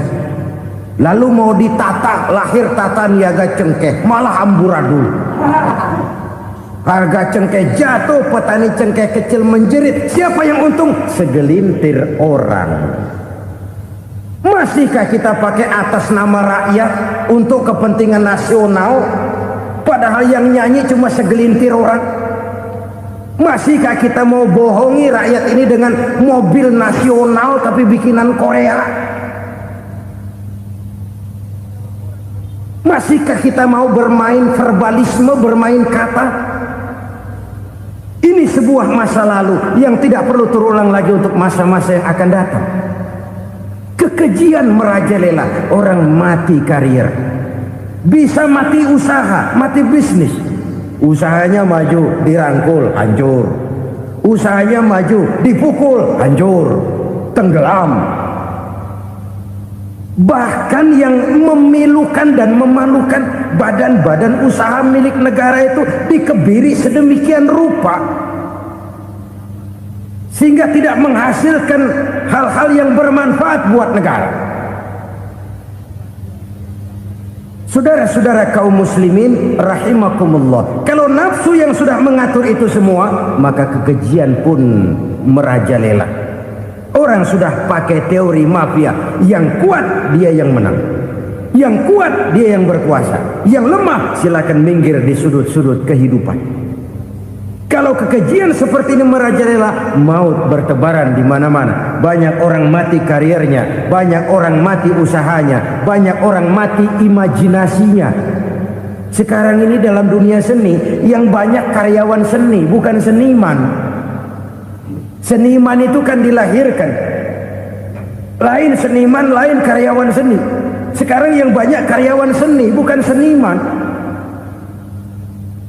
Mati karir, mati imajinasi, mati improvisasi, sehingga kehidupan persis sinetron. Sinetron itu yang kita lihat rumah mewah, yang kita lihat rumah bagus. Gak pernah kita lihat di sinetron kita ini rakyat antri sembako. Kita dijejali hal-hal yang indah, yang wah, yang membuat kita tenggelam dalam gaya hidup instan, tenggelam dalam gaya hidup wah. Kita lupa dengan realitas keseharian di tengah-tengah masyarakat kita. Lahirlah kelompok-kelompok selebritis, dibesarkan oleh berbagai media. Selebritis pilek aja masuk koran, pilek.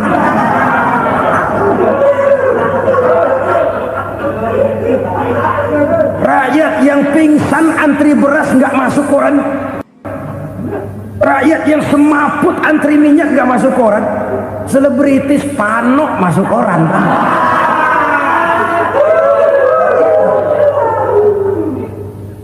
Kita besarkan hal-hal kecil, kita kecilkan hal-hal besar. Karena apa? kita mengejar oplah, kita profit oriented, tidak lagi berorientasi kepada realitas hidup yang kita hadapi ini.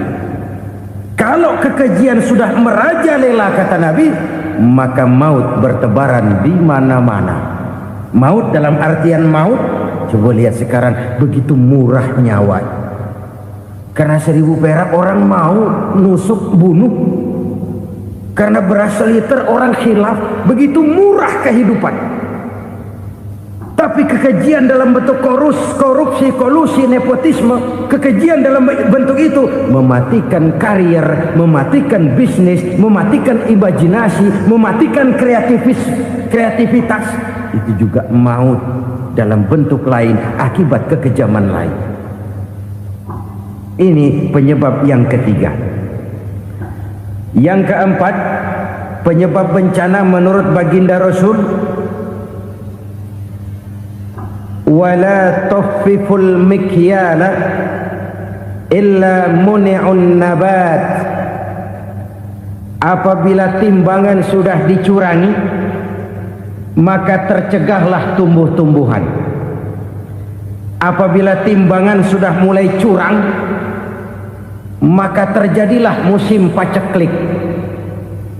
Apabila bisnis sudah bergaya mafia tadi itu, kecurangan-kecurangan terjadi, tender di balik pintu, yang dimenangkan cuma kelompok-kelompok yang bisa memberikan presentasi yang besar, muni'un nabat, terjadilah paceklik.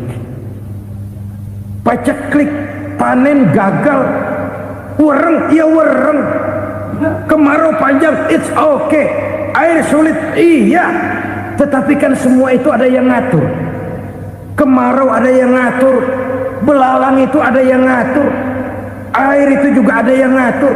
Yang ngatur itu yang serba maha. Kalau ia murka melihat kecurangan timbangan, Allah itu kalau murka kan gampang saja, tinggal komandoin balang, lang hancurin tuh sawah. Konvoy belalang, konvoy. Allah tinggal ngutik angin El Nino, mampir lo ke Indonesia. Hujan gak turun-turun, kemarau panjang. Jadi kalau musim kemarau kan namanya anginnya El Nino. Kalau musim hujan anginnya namanya La Nina.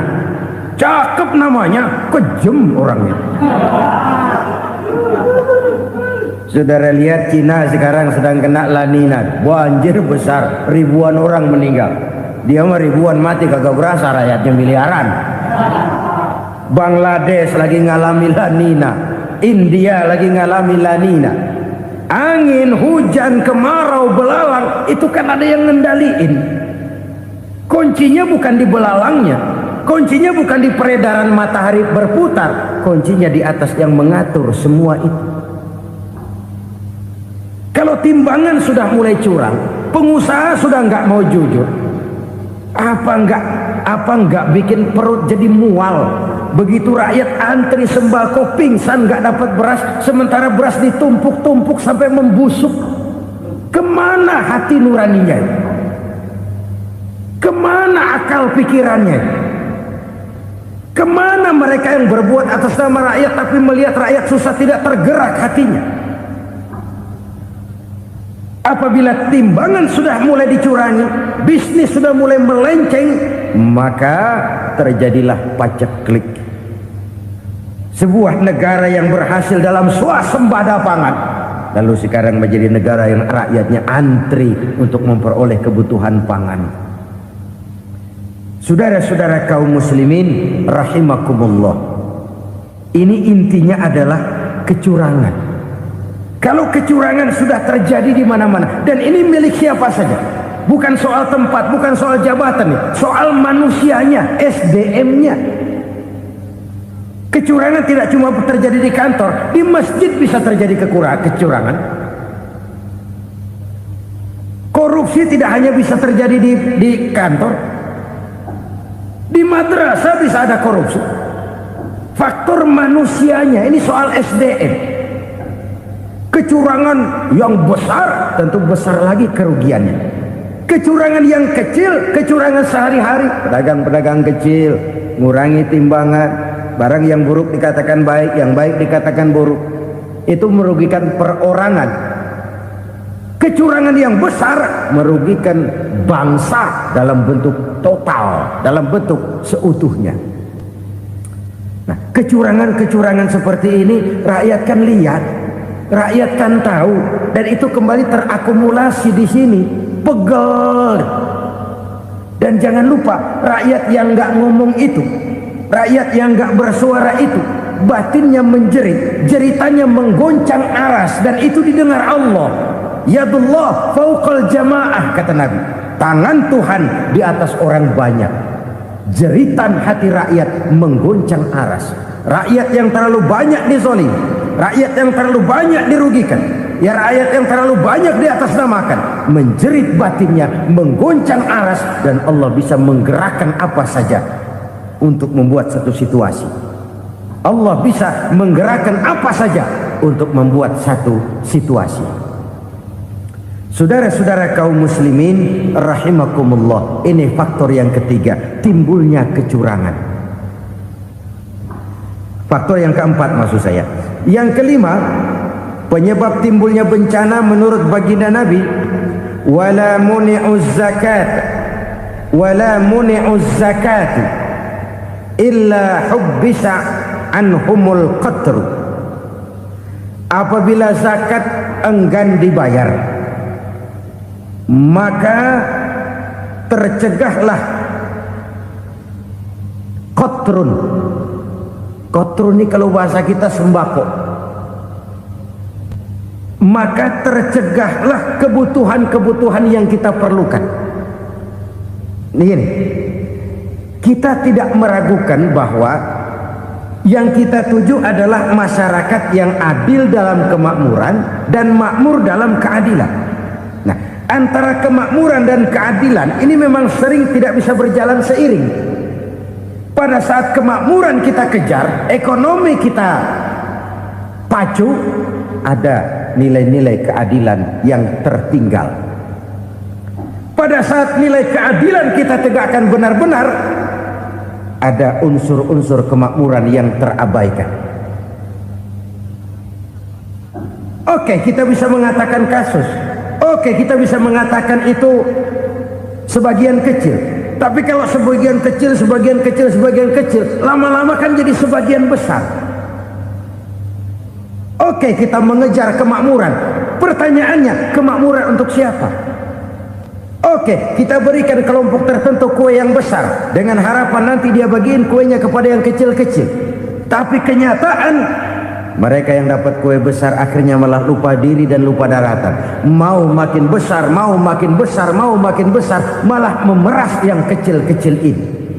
Sekarang kan yang kecil modali yang besar. Ramai-ramai buka bank, ternyata kamuflase. Uang banknya untuk kredit perusahaannya sendiri.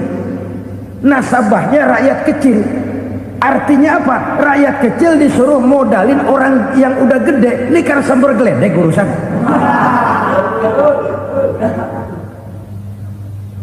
Ini kan permainan apa lagi? Rakyat kecil suruh modali yang gede. Nasabahnya rakyat kecil, kumpulkan uangnya di bank, kucurkan kredit kepada perusahaannya sendiri. Bukankah itu rakyat kecil suruh modali yang gede? Sudah begitu kejamkah kita untuk meraih keuntungan dengan mengorbankan orang kecil ini? Sudah tidak bicara lagi kah nurani kita melihat penderitaan orang yang semakin susah ini? Kalau zakat enggan dibayar, padahal zakat 2,5% saja, 2,5% saja. Kalau itu pun enggan, kalau zakat saja enggan, bagaimana pula yang namanya sedekah? Bagaimana pula yang namanya infak? Bagaimana pula yang namanya santunan, bantuan? Kadang-kadang lipstick nyumbang si nyumbang, cuman nyolongnya lebih gede. Ini namanya sumbangan lipstick. Buat lipstick itu kan buat ngumpetin bibir pucat. Itu fungsi utama lipstick. Buat ngumpetin korupsinya, nyumbang kegiatan-kegiatan sosial. Tapi yang dia korup lebih gede dari yang dia sumbangin. Lipstick kamuflase. Nepu kata anak sekarang.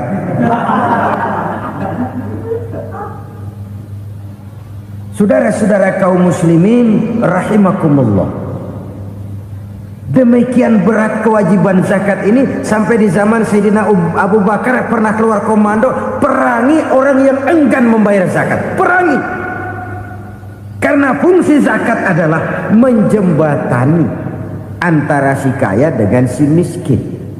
Bahwa ada kemiskinan itu Qur'ani. Allah menyatakan, aku melebihkan rezeki sebagian kamu dari yang lain. Ini kan kesenjangan.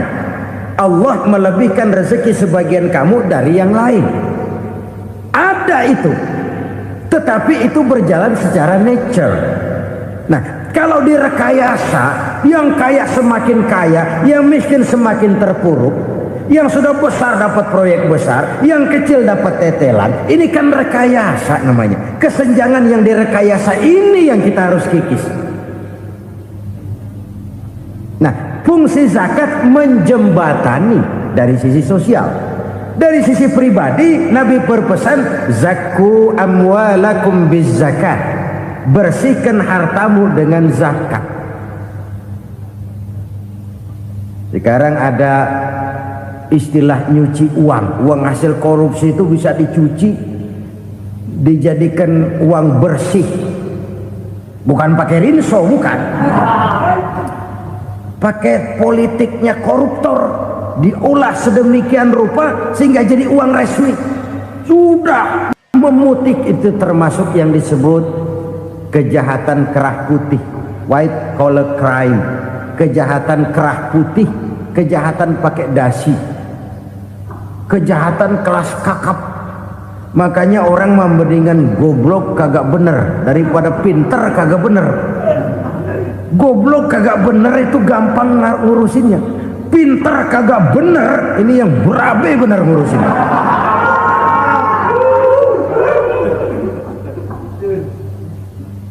Kita bukan cuma perlu orang pinter kok di zaman sekarang. Kita perlu orang-orang bener yang punya komitmen, yang sesuai kata dan perbuatan, yang bisa merasakan apa yang dirasakan oleh rakyat, yang punya sense of politik yang tinggi, yang peka, yang penuh keterbukaan, yang punya wawasan dan pandangan jauh ke depan.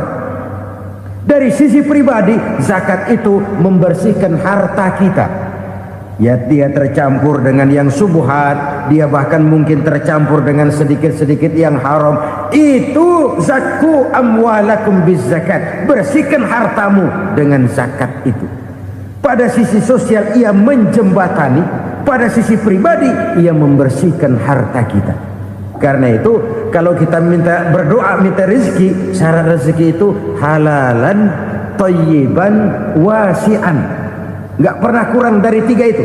Halal, bagus, banyak. Halal, bagus, tapi sedikit, susah ngaturnya. Halal, banyak, tapi kurang bagus. Buat apaan? Bagus, banyak, tapi haram. Enggak ada artinya.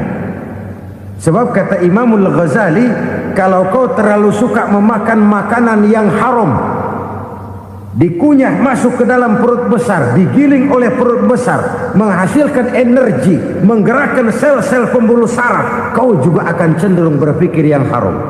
Kalau sudah cenderung berpikir yang haram, perbuatan pun akan mengarah kepada perbuatan-perbuatan yang haram. Dulu waktu kelompok Jimbaran 200 konglomerat Indonesia kumpul dihimbau supaya sekian persen kasih pengusaha-pengusaha lemah. Itu kan cuma sekedar belas kasihan, tidak banyak menolong keadaan. Dan bukan itu yang diperlukan pengusaha-pengusaha kecil. Yang diperlukan adalah berikan kami kesempatan seperti mereka dapat kesempatan. Berikan kami peluang seperti mereka juga dikasih peluang. Kalau cuma dikasih 100 juta, 200 juta hari ini, usaha kami nggak ada prospeknya, peluang kagak ada, kan sama juga bohong. Diceburin ke kali, disuruh berenang, tangan diikat, mendingan mampusin ketahuan. Ayo berenang, berlomba, tangan diikat, kaki diikat, sama saja nyuruh mati. Jadi jangan kasih ikannya, kasih kailnya. Yang diperlukan pengusaha kecil menengah ke bawah itu bukan cuma sekedar belas kasih dari konglomerat besar. Berikan kami peluang seperti mereka juga dapat peluang. Berikan kami kesempatan seperti mereka dapat kesempatan. Berikan kami kredit dengan kemudahan seperti mereka juga kalau minta kredit begitu mudahnya. Menciptakan peluang dan kesempatan, pemerataan. Bukan menciptakan manusia Indonesia dengan standar ekonomi yang sama. Semua rumahnya harus sama, semua punya mobil. Itu sih kebersamaan bebek. Bebek, coba lihat bebek. Satu ngalor semua. Satu ngidul semua. Kebersamaan bukan itu. Kebersamaan adalah menciptakan peluang. Kalau yang kaya bisa semakin kaya, kenapa yang miskin tidak bisa ikut naik jadi sedikit kaya? Kalau pengusaha yang sudah kuat bisa bertambah menjadi kuat dengan proyek mega proyek, kenapa yang menengah tidak bisa ikut menjadi kuat? Dan kenapa kekejian itu merajalela? Kita dengar lewat berita-berita PLN tekor, PLN hutang. Kenapa? Dia beli listrik dari swasta yang belinya lebih mahal daripada penjualannya. Artinya dia beli itu listrik dari perusahaan listrik swasta, dia jual kepada rakyat lagi. Harga jualnya lebih murah daripada dia beli kepada swasta. Kenapa? Ada tekanan lagi tuh. Biasa siklus lagi. Hukum Boyle. Atas neken, paling bawah gepeng. Ya kita nih rakyat kecil, emang nasibnya gepeng terus. Saudara-saudara kaum muslimin rahimakumullah, dari 5 penyebab bencana ini kita ambil kesimpulan untuk sebuah renungan dan introspeksi kita bersama. Pertama, mengingkari janji, padahal janji itu yang lebih tinggi nilainya adalah di hadapan Allah Subhanahu wa ta'ala. Baik wakil-wakil rakyat di parlemen maupun pemimpin-pemimpin rakyat di dalam kabinet, apabila memangku suatu jabatan, selalu mereka mengawali dengan sumpah, dan sumpah itu dimulai dengan demi Allah. Sadarkah kita pada saat itu kita ucapkan bahwa kita sudah mempertaruhkan Allah untuk jabatan yang kita pegang? Kita sudah mempertaruhkan nama Allah untuk posisi yang dipercayakan kepada kita. Sadarkah kita bahwa menyia-nyiakan itu satu dosa yang sangat besar, yang tidak hanya kepada Allah tetapi juga kepada rakyat yang kita wakili, kepada rakyat yang kita pimpin. Cukuplah sudah rakyat dijadikan adres, umat dijadikan alamat sebagai numpang. Marilah kita kembali kepada komitmen awal dengan jujur kepada janji kita sendiri. Lalu yang kedua, kekejian, baik berupa korupsi, kolusi, nepotisme, dan perbuatan-perbuatan lain akan melahirkan kemiskinan. Kekurangan pangan bukan satu-satunya yang menyebabkan rakyat menderita. Lukanya rasa keadilan terakumulasi di hati rakyat, dan jeritan hati rakyat mengguncang aras. Kalau Allah murka, Allah bisa melakukan apa saja untuk menciptakan suatu kondisi. Faktor yang ketiga adalah praktek mafia menebarkan maut, baik orang yang mati jasad dan rohaninya maupun orang yang mati karirnya, mati kejujurannya, mati usahanya, mati imajinasinya. Hilang kreativitas kita sebagai bangsa. Faktor yang keempat, kecurangan-kecurangan di bidang usaha, di bidang tender, mengandalkan menjual kekuasaan. Dan memang repot kalau penguasa jadi pengusaha.